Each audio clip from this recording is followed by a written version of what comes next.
मंत्रा की तरफ से आप सभी को स्वतंत्रता दिवस की हार्दिक शुभकामनाएं।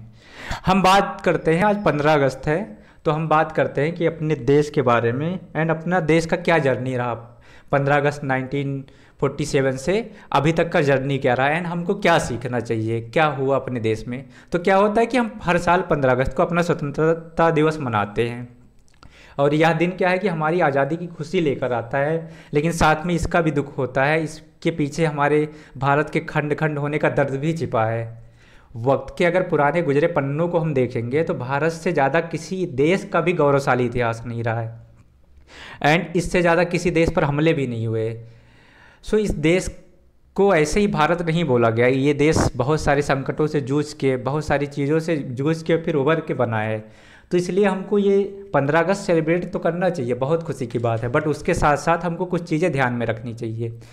हमको अपना इतिहास नहीं भूलना चाहिए। हम क्यों पहले जो थे विश्वगुरु थे, सोने की चिड़िया थे, अभी क्या हो गया हम लोगों को, ऐसा क्या हो गया कि हम एक तरह से विकासशील देश की श्रेणी में शामिल हो गए। तो ये है कि जो देश जिसे इतिहास विश्वगुरु के नाम से जाना जाता था, आज उस देश के प्रधानमंत्री को मेक इन इंडिया प्रोग्राम की शुरुआत करनी पड़ रही है। जिस देश को कभी सोने की चिड़िया के नाम से जाना जाता था, आज उसका स्थान विश्व के विकासशील देश में आ गया है।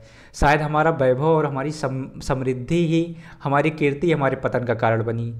भारत के ज्ञान और संपदा के चुंबकीय आकर्षण ने ही विदेशी आक्रमणकारियों को एक तरह से प्रोत्साहन दिया कि हमारे देश की तरफ वो आए, रवाना करें एंड जो भी है। बट ये बड़ी बात नहीं थी, क्योंकि ऑब्वियस सा बात है कि जब अगर आप समृद्ध हैं, शक्तिशाली हैं, तो लोग आपको गिराने का कोशिश करेंगे। पर सबसे बड़ा दुख का बात है कि हम आक्रमण से नहीं हारे हैं। आक्रमण करने वालों के चेहरे बदलते रहे, इरादे वही रहे, लेकिन हम हारे हैं। इसलिए हारे हैं, वो मुट्ठी भर होते थे, हम उनसे ज़्यादा नहीं परेशान हुए।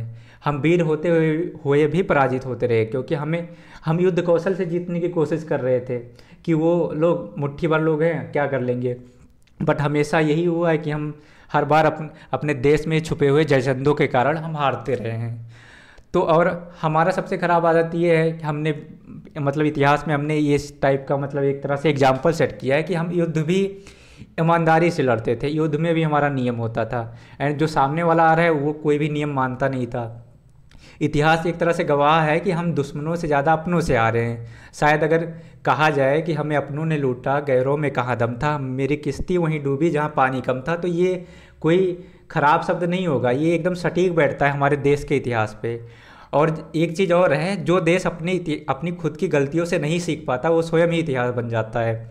बहुत सारे देश का यही हाल हुआ एंड हमने भी अपने बहुत सारे पार्ट को खोया।